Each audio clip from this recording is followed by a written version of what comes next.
menurut saya nggak ada pondok sekarang ini, nggak ada pondok ya yang mampu menelurkan sistem sehingga santrinya itu HP. Itu nggak ada karena susah.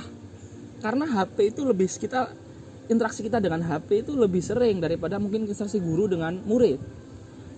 Makanya HP ini satu jalannya adalah takwa.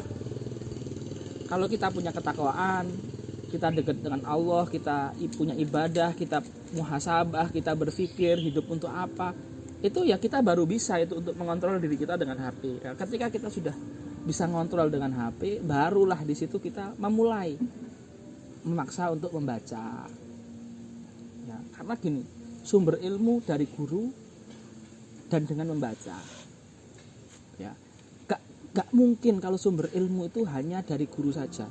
Karena apa yang ada di luar guru itu lebih banyak daripada waktu yang cukup guru untuk menyampaikan ilmu tersebut. Misalkan ya, anggap saja saya punya seorang guru si A. Seandainya saya melazimi beliau 30 tahun sampai saya meninggal dunia di usia 62 tahun saja, itu yang bisa dipelajari paling berapa puluh buku. Sementara buku itu ada berapa ratus. Kalau sumber ilmu itu dari guru saja, itu tidak mungkin. Karena guru terbatas. Sumber ilmu itu Allah jadikan gak hanya guru saja.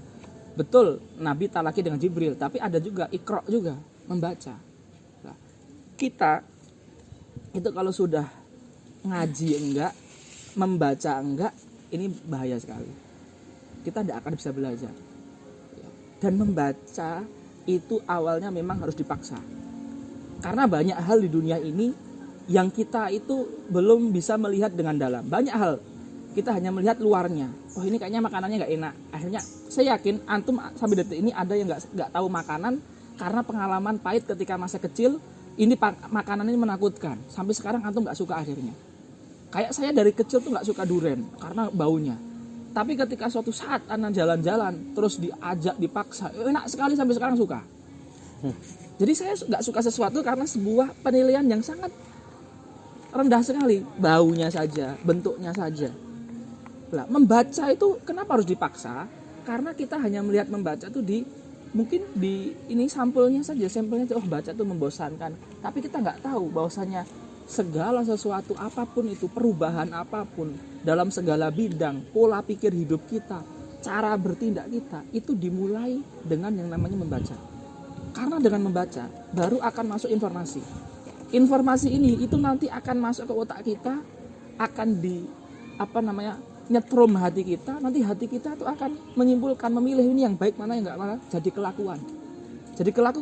Jadi kebiasaan. Kalau sudah kebiasaan, dia akan menghasilkan sebuah produk akhlak yang baik, produk akhlak yang jelek, produk perubahan, produk ekonomi, produk ilmiah, produk tulisan, apapun itu. Kegiatan di masyarakat, aktivitas apa, metode, kurikulum belajar, itu semuanya awalnya dari membaca.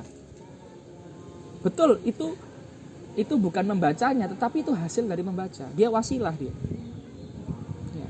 Jadi kalau kita itu thalibul ilmi, itu harus suka ngaji, talaki dan suka baca. Baru setelah itu dia mungkin yang diberikan Allah kelebihan mulut ataupun ceramah ataupun diskusi, nanti dia bisa jadi penceramah yang alim. Kalau dia diberikan kelebihan menulis, nanti jadi penulis yang bagus. Dia diberi kelebihan misalnya seminar, jadi motivator yang bagus. Tapi dia harus suka ngaji, talaki dan suka baca. Harus dipaksa di awal. Ini kalau kita ini nggak baca ya, itu musibah, benar, sangat musibah sekali. Dan hidupnya ilmu itu sebenarnya bukan dengan hafalan. Hidupnya ilmu itu bukan dengan kecerdasan. Hidupnya ilmu itu adalah dengan selalu kita belajar. Artinya membaca dan ngaji. Walaupun dari Timur Tengah, dari luar negeri, doktor, terus dia vakum, nggak baca, nggak ngaji, nggak diskusi, artinya nggak ada proses belajar. Itu dia itu 3 tahun saja kayak gitu. Tahun keempat tuh dia tuh mau buka ilmu tuh sudah berat, sudah rasanya hambar. Karena hayatul ilmi itu bil mudzakarah, dengan kita membersama ilmu itu. Ya. Jadi pertama itu yang paling penting itu antum harus suka ngaji dan suka baca. Kalau nggak ada ngaji berarti baca. Itu kalau nggak ada baca ya ngaji, nggak boleh, selain itu nggak ada lagi. Dari situlah nanti antum bisa suka nulis, suka ngapal, suka apa, tapi baca itu, karena baca itu makom yang paling rendah dalam proses talaki ilmu. Makom yang paling rendah itu artinya apa? Makom selanjutnya itu harus melewati makom ini. Mau jadi hafid harus suka baca dulu, karena hafal itu adalah baca yang diulang-ulang. Mau jadi faham itu harus baca dulu, karena paham itu adalah ketika kita bacaan itu sudah di otak, diproses sedemikian rupa, terus timbul pengetahuan baru itu setelah membaca. Ngajar, mau jadi pengajar yang handal karena sering baca sehingga maklumatnya sudah terbiasa di sini. Itu membaca. Maka yang harus antum lakukan sekarang, bagaimana saya harus suka baca dan harus dipaksa. Ingat ya, cinta terhadap sesuatu itu tidak ada cinta itu yang terpaksa. Cinta itu mesti sukarela. Tapi untuk mendapatkan cinta itu nggak apa-apa dengan dipaksa dulu. Betul, cinta itu sukarela, tetapi untuk sampai ke cinta nggak apa-apa dengan paksaan. Karena kadang kita nggak tahu hakikat sesuatu itu. Kita misalkan ya, bisa jadi ada seorang anak itu selama hidupnya tuh dia itu selalu benci dengan ayahnya, karena ayahnya itu hidupnya hanya nyuruh sekolah, sampai rumah nyuruh sholat, besok nyuruh sekolah lagi, sampai rumah nyuruh ngaji. Akhirnya ayahnya meninggal duluan dalam keadaan antum masih 3 SMA, yang mana masih dalam keadaan suka disuruh tadi. Sehingga yang ada di otak antum, orang tua ini hanya nyuruh sholat, nyuruh ini. Akhirnya antum lulus SMA, antum gak punya biaya untuk kuliah, antum terpaksa harus melalui hidup yang prihatin, akhirnya langsung nikah. Ketika nikah, antum terpaksa hidup sendiri, harus nyari nafkah. Akhirnya antum bingung nyari nafkah, akhirnya sholat mulai ditinggalkan, baca Quran mulai ditinggalkan, akhirnya antum sampai kepada misalkan kegalauan hidup. Kok ada hidup yang kosong ya? Akhirnya antum merindukan seorang ayah. Akhirnya antum cinta dengan ayah. Cinta antum dengan ayah itu lahir setelah berapa tahun ayah antum meninggal. Padahal kalau antum bisa memahami apa yang diperintah ayah antum, itu bisa jadi antum mencintai ayah antum lebih cepat daripada harus menunggu sekian tahun. Artinya ada cinta itu yang lahir setelah paksaan. Kenapa? Kenapa begitu? Karena hati kita ini itu kadang ditutupi hawa nafsu, kadang ditutupi oleh syahwat, kadang ditutupi oleh ada penutup lah. Penutup itulah yang kadang kita tidak bisa membedakan antara sesuatu saadah dengan ladah. Kita tidak bisa tidak kita kan kadang mencintai sesuatu itu karena sesuatu itu membuat kita tenang. Kita mencintai sesuatu itu kadang sesuatu itu karena lezat, enak. Kayak makanan, minuman. Kalau udah nikah ya hubungan suami istri, ya. Kadang sesuatu itu kita cinta sesuatu karena ladid atau karena membuat tenang. Nah, itu membuat tenang itu namanya saadah. Saadah itu sifatnya adalah kekal.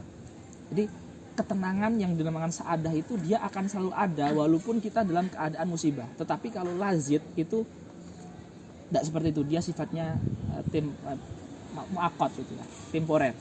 Lah, kita tuh terkadang untuk sampai kepada ketenangan dalam satu hal itu kita nggak mudah untuk sampai ke situ, karena kita ini masih suka game, ditutup oleh HP, sehingga memang untuk tahu nikmatnya baca itu harus di sana ada jihad. Dan jihad itu namanya jihad ya ada capeknya, ada letihnya. Ingat ya, ada perkataan ulama Hambali namanya Syekh Badr Mar'i. Beliau mengatakan gini, apapun di dunia ini itu mesti butuh capek. Hanya saja kalau capekmu tidak kamu arahkan ke ketaatan, kamu akan capek untuk kemaksiatan. Tapi mesti akan capek. Kita hidup di dunia ini mesti akan menemui capek. Sampai antum ketika suka game pun memang antum akan begadang untuk game, tapi antum tetap akan capek, akan sakit, akan letih, akan bosan sehingga mencari game yang lain, dan setelah itu dengan game lain capek dan antum akan letih. Buktinya ketika setelah nge-game baca Quran gak akan kuat, sholat yang penting selesai, sholat sunat akan malas, artinya karena capek. Makanya apapun itu akan capek. Hanya saja kalau kita nggak capek untuk yang ketaatan, kita akan capek untuk yang kemaksiatan atau yang nggak ada nilainya lah minimal. Nah, maka kalau nasihat saya, yang paling penting antum harus suka ngaji sama suka baca. Setelah itu pintu ilmu itu akan terbuka. Ya, ini ikhtiarnya. Ikhtiar duniawinya itu. Ikhtiar imaninya itu apa? Jaga baca Quran, jaga sholat sunnah, baca Quran itu dijaga. Jangan sampai sholat itu dipermainkan lah, sholat fardu terutama. Baca Quran jangan sampai setiap hari itu nggak ada baca Quran. Harus rajin baca Quran, tilawah. Paham nggak? Kalau kita sudah suka baca itu nggak ada waktu kosong gitu. Karena suka ngaji, kita dengarkan YouTube, udah kitab di YouTube itu ribuan, khatam semua. Atau nggak bisa ya baca terjemahan, syarah Jurumiyah, syarah Mutamimah bahasa Indonesia itu di YouTube itu banyak banget, khatam semua itu. Kalau kita suka ngaji, kita akan dengarkan situ. Kita suka baca, kita akan baca buku terjemahannya, buku apa. Intinya harus suka ngaji, suka baca. Itu ya. Tapi kalau itu ndak ada, kita mau dikasih apa ya, nizam apapun itu susah. Betul, susah. Mau dikasih program, bahkan mau dikasih syekh pun kita akan susah. Jadi dipaksa, jadi memang harus ada paksaan dulu. Ada paksaan. Bahasanya itu kita tuh orang sakit misalkan, sakitnya tuh udah 1 tahun 2 tahun, sakitnya tuh udah penaun. Terus kita dikasih obat yang paling mahal dan terapi yang paling mahal. Walaupun terapi yang paling mahal dan canggih dan obatnya yang paling mahal, tetap nggak akan langsung sembuh. Tetap harus dia dengan terapi itu harus sabar, sakit, karena penyakitnya udah lama. Lah, ketika antum nanti maksa baca, terus pegel, terus udah ngantuk, ya nggak apa-apa, anggap saja saya ini udah lama banget nggak suka baca. Memang harus terapinya agak lama, tapi nanti yakin itu akan ada sinar matahari itu setelah berapa lama itu suka dengan izin Allah itu. Tapi harus ada paksaan memang. Mau nanya Nggak. kalau dari zaman sekarang yang ini media tadi kan ya sempat ngalami gitu teman-teman luar yang nggak mondok. Jadi kayak diskusi gitu ya, ngomong bicara biasanya gitu. Yang dianya itu ya mudah aja gitu loh, kayak kopas dari satu dek bilang gini, satu bilang gini gitu. Jangan kita yang di pondok kan minim media gitu, jadi kayak ngerasa kok gak aruh atau ada cap pondok. Iya. Ya kayak gitu kan, ada kita juga kayak merasa aku dulu iki. Betul. Bagaimana? Jadi membacanya itu agak dikesampingkan gitu. Ya, ini penting. Jadi gini, kita itu nggak dituntut untuk bisa menjawab semua pertanyaan orang. Itu harus dipahami ya, sehingga kita itu di pondok itu nggak tertekan. Kalau kita di pondok itu tertuntut saya harus bisa menjawab semua, kita nanti di pondok malah nggak bisa belajar karena bawaannya takut. Ini pertama. Yang kedua, ya, antum itu sekarang berada di fase pembentukan bangunan ilmu, bukan di fase memberikan jawaban terhadap masyarakat. Justru ketika ada orang seperti itu, berarti saya harus belajar ilmunya itu lebih. Saya harus tagih ke guru saya harus minta baca ke ustadz saya harus nyari buku tentang fikih, buku tentang hadis. Saya baca, saya ringkas, saya tulis, saya hafalkan. Karena ini fase antum bukan untuk jawab. Fase antum untuk mengumpulkan, untuk kulaan. Seperti itu. Enggak apa-apa antum belum bisa jawab, memang saya baru belajar gitu. Tapi pertanyaan orang luar yang cah pondok kok enggak roh gitu kan. Itu mencambuk antum untuk mengumpulkan ilmu fikih, ilmu hadis, ilmu tafsir tadi. Bacaannya antum, ngajinya antum, terus tanya ke ustadz antum sebanyak-banyaknya. Gitu kan? Seperti itu, sampai antum bisa bangunan fikih itu ada di hati antum, ada di otak antum gitu loh. Lah, terus bagaimana dengan melihat media? Melihat media itu antum jadwal aja. Saya sehari 1,5 jam, 1 jam. Udah lihat itu aja, setelah itu enggak usah lagi apa-apa. Jadi sekarang kalau anak tanya antum ya, Ustadz Abdul Somad, Ustadz Abdi Hidayat, Gus Baha, itu apakah dia bisa jawab pertanyaan sebanyak itu karena dia itu mengikuti media satu? Karena dia mondok, sehingga ilmu itu di hati mereka semua, mereka bisa menghasilkan ilmu, bukan karena lihat media. Jadi antum lihat media itu untuk penyemangat aja, biar bacanya lebih semangat gitu loh. Tapi pembantuan ilmu itu dengan belajar, bukan dengan lihat media, gitu kan? Jadi antum nggak usah khawatir. Yang masalah adalah ketika antum tahu bagaimana di luar itu banyak orang bertanya, tapi antum masih di pondok nggak belajar, nggak membangun ilmu antum, gitu loh. Apa ya? Seperti itu. Jadikan hiburan aja media itu. Sehari sejam gitu. Lihat ustadz nggak apa-apa. Bacaan kan. Sekarang kan banyak bacaan buku-buku gitu kan. Betul. Baik mau PDF atau apa gitu kan. Betul. Nah permasalahannya buku mana sih yang kita anggap itu apa? Yang tahapan yang pas untuk dibaca dulu. Iya, tahapan ya. Padahal kita nggak tahu nih. Oh mau coy. Kadang tahu-tahu ini bukan waktunya, atau ini tulisan ini sebenarnya nggak bener kayak tadi ya, ini liberal. Nah kita nggak tahu ini liberal apa enggak, ini bener apa enggak kan. Iya. Sebenarnya menentukan bacaan itu mudah bagi guru. Guru itu kan sudah membersamai santrinya selama sekian tahun.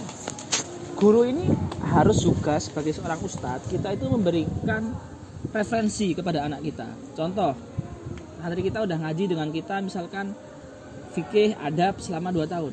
Dan kita udah tahu, ya sudah dikasih misalkan terjemah Safinatun Najah, fikih sholat di mazhab Syafi'i karangan siapa. Jadi buku yang memang sudah kita berikan ke mereka judulnya gitu loh. Tinggal mereka nanti kalau ada yang nggak paham tanyakan. Tapi jangan sampai ketakutan kita itu membuat kita nggak baca, itu musibah lebih besar lagi.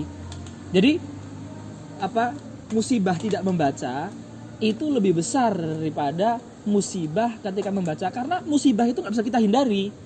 Kita nggak baca itu musibahnya pertama jahil, dan kedua kita akan diberikan informasi yang bahaya juga, bukan dari bacaan tapi dari medsos ya, dan nggak kalah bahaya. Nah, tapi kalau kita baca dengan buku yang sudah disugestikan, sudah direkomendasikan oleh ustadz, kita akan dapat ilmu. Terus ketidakpahamannya itu madorotnya nggak sebesar kalau kita nggak baca, gitu loh. Jadi kalau nggak baca ini musibah besar sekali gitu, sangat besar sekali. Jadi tetap baca. Nanti guru merekomendasikan kitab ini sirah, ini kitab sejarah, dan ulama yang baik itu banyak banget gitu loh. Bahasa Indonesia aja banyak, apalagi bahasa Arab gitu loh. Ini usul fikih, ini buku nahwu, ini buku bahasa Arab, ini buku sejarah. Jadi guru juga harus memberikan, mensugestikan, bukan anak disuruh nyari sendiri, enggak. Guru memberikan pilihan buku-buku apa saja gitu loh. Karena kalau dia sudah cinta baca, dia bisa mengalahkan diri dia dengan HP. Kalau dia nggak punya kecintaan baca, HP itu akan menyerang dia dan dia akan nggak karuan, dan kita lebih ngeri sekali itu. Ya walaupun tadi kenikmatan baca itu nggak bisa nggak bisa langsung didapatkan ya kalau mungkin dia sudah nggak baca sekian tahun gitu. Teknis membaca ada cara Ya, membaca itu pertama harus kita fokuskan pikiran kita. Artinya seperti ibadah. Dia ibadah karena perintah pertama aja iqra. Itu dalam Quran dikatakan iqra. Padahal iqra itu adalah fi'il muta'addi. Harusnya ada maf'ulnya. Iqra'il kitab. Iqra. Tapi itu enggak disebutkan maf'ulnya. Padahal iqra itu membutuhkan maf'ul, tapi di Quran enggak disebutkan. Lah ada kaidah dalam usul fikih dan dalam balaghah mengatakan gini. Hadful maf'ul yufidul umum. Sesuatu itu kalau dihapus objeknya itu berarti menunjukkan keumuman. Artinya bacalah apa yang baik-baik itu dibaca. Nah, jadi karena membaca itu ibadah, maka antum harus punya niat yang benar. Niatnya ibadah, membaca biar hajat kita dipenuhi oleh Allah. Karena ibadah itu kan doa. Doa itu kan ada dua, doa ibadatin wa doa masalatin. Doa masalah itu ya Allah, Rabbil firli. Ya Allah ampuni saya, itu doa masalah. Doa ibadah, semua ibadah. Sholat, puasa, itu doa juga. Baca itu ibadah bukan? Ibadah. Maka itu juga berdoa. Maka niatkanlah dalam membaca biar sehat, orang tuanya rezekinya dipermudah. Perlakukan membaca seperti sholat, sehingga antum mati khusyuk, antum sungguh-sungguh dan sebagainya. Nah, itu niatnya benar. Makanya antum sebelum baca dalam keadaan bersih, fresh, pakaian itu nyaman, cari tempat yang nyaman, hatinya tenang, tidak tergesa-gesa. Jadi itu semua seperti sebelum sholat lah. Ya, siapkan karena itu ibadah. Kemudian ketika antum sudah niatkan, sudah hayah antum sudah setenang seperti itu, nanti antum mulai baca. Lah, baca itu biar antum itu apa namanya tidak merasa berat. Kalau ada yang nggak paham, nggak apa-apa, nggak harus mesti paham. Biasanya itu salah satu ujian terbesar orang baca itu ada yang nggak paham, kemudian akhirnya mencari artinya apa atau maksudnya apa dan nggak ada sumber yang bisa dia tanya, akhirnya dia capek dan nggak baca. Itu masalah membaca. Padahal membaca itu seperti orang bicara. Kita yang kita ucapkan itu yang kita pahami kan. Banyak hal di dunia ini yang kita tahu katanya tapi nggak tahu maksudnya. Kita sampaikan ke orang nggak? Antum setiap hari ngobrol nggak? Ngomong, ya kan? Antum yang antum omongkan yang antum pahami kan? Banyak nggak kosakata yang sebenarnya antum ada di otak tapi nggak antum pahami? Banyak kan? Antum sampaikan nggak? Nggak antum sampaikan. Membaca itu sama, menulis juga sama. Membaca itu adalah mencari apa yang kita pahami. Jadi pengetahuan itu tuh kan gini loh. Antum tahu nggak apa artinya berpikir? Berpikir itu adalah tartibu umurin maklumah litawassuli ila umurin majhulah. Berpikir itu adalah mengumpulkan hal-hal yang sudah kita ketahui. A, B, C ini sudah kita ketahui. Dari A, B, C itu menimbulkan pengetahuan tentang D. Maka ketika kita baca, kalau nggak paham, lewati aja. Nanti yang paham ini, setelah kita baca kitab, itu akan menjadi sebuah pengetahuan yang terkumpulkan, nanti bisa jadi akan menjadi paham yang tadi nggak paham. Ya seperti itu, kan cara berpikir kita manusia itu kan seperti itu. Kelebihan kita dengan hewan itu kan itu, nikmat Allah kepada kita tuh ya itu, kalau antum tahu. Nikmatul akal itu ya itu. Kita lihat Masjid Unida, terus dipakai sholat. Pas kita kecil, kita nggak tahu masjid itu apa, tapi kita lihat ayah saya sholat di ini, ibu saya sholat di ini, akhirnya kita tahu, oh ini masjid. Untuk sampai tahu masjid itu sebenarnya kan awalnya nggak tahu. Tapi ketika nggak tahu apa dipikir terus kita nggak akan tahu juga sambil jalan. Jadi apa ya? Tahu itu adalah kumpulan dari maklumat yang sudah diketahui. Jadi untuk mengetahui yang tidak diketahui gitu. Itu akal itu seperti itu. Lah membaca, menulis sama. Jadi antum baca itu udah baca ya, kayak yang nggak diketahui digarisbawahi, nanti lanjut baca. Nanti waktu untuk mencari itu bukan waktu membaca, waktu sendiri. Karena kalau antum harus paham semua yang dibaca, antum nggak akan pernah membaca satupun buku. Sebagaimana kalau kita baru bicara, kalau semua yang kita ada di otak kita akan pernah bicara, karena mesti ada di otak yang nggak kita pahami. Sebagaimana kalau kita menulis semua apa yang ada di otak kita akan pernah menulis, karena nggak semua yang di otak itu kita ketahui dan kita bisa tuliskan. Membaca juga seperti itu. Kalau antum membaca hanya dia antum itu harus paham semua, antum nggak akan pernah membaca. Baca aja ya. Karena itu semua adalah puzzle-puzzle yang akan menambah pengetahuan. Sama, antum kok talaki sama syekh, nunggu bisa paham semua kata syekh, antum nggak akan pernah talaki. Talaki itu ya tahun pertama nggak paham, tahun kedua paham 50%, tahun ketiga paham 70%, tahun ke-6 ya paham 95%, masih ada yang nggak paham juga.